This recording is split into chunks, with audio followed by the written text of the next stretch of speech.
childhood dream ko ay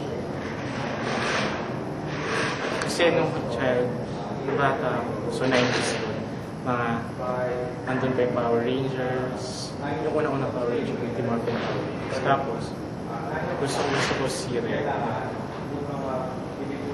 So, si Red. So, gusto kong maging siya.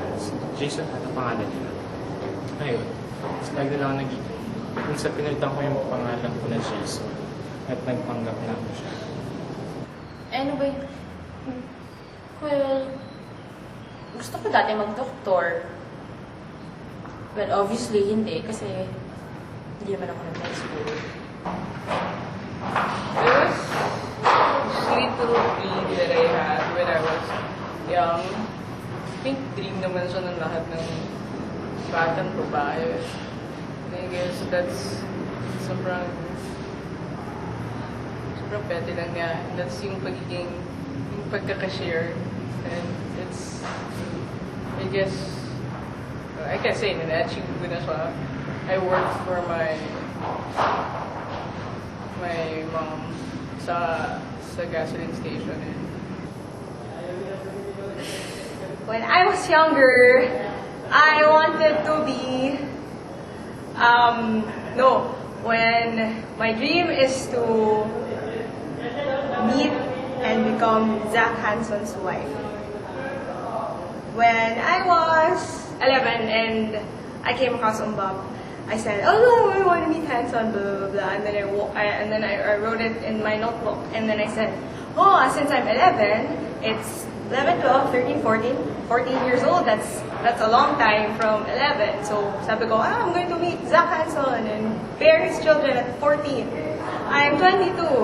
I've never met them. Never been pregnant as well, which is good, but no, I've never met them. So I guess that's one dream down. And also, a more realistic dream is, when I was younger, I wanted to become a scientist. Maybe because it sounds cool to be inventing things or to be smart thinking, but no, still, I'm a film student. No science there, so. Well, I always wanted to be an astronomer.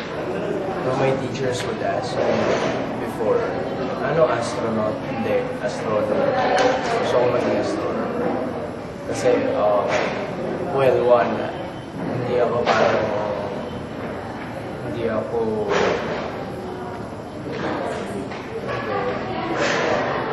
I knew I wasn't healthy enough to be an astronaut. And I wasn't really physically able to be like them. So, since I was more on the intellectual side. When I remember I wanted to be the president of the Philippines. So, siguro na yung biggest and most outrageous childhood goal.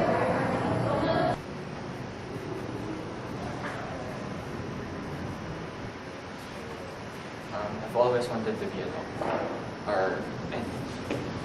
So before my dad died, sabi niya sa mom ko, all of us brothers should be either doctors or lawyers or engineers because everybody in the family is everybody in the Olympic family. So up until I was in high school, I've always wanted to be a doctor. Yeah, because Dr. Adrian Solomon sound really nice. I guess, hindi ko na-achieve yung career part, pero where I am right now, even though hindi siya childhood dream, it's still a dream for me. So, I'm still in the process of achieving it. But I think,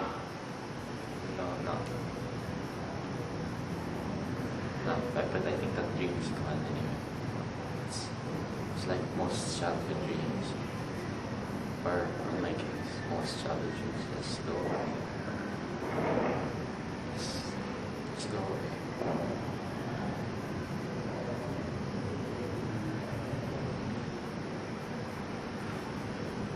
Sobrang very childish. Pero I guess that's part of growing up, you know.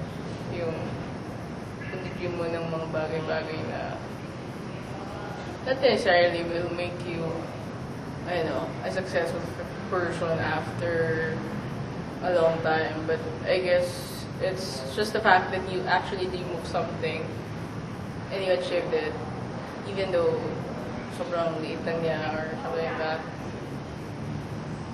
It counts. It counts.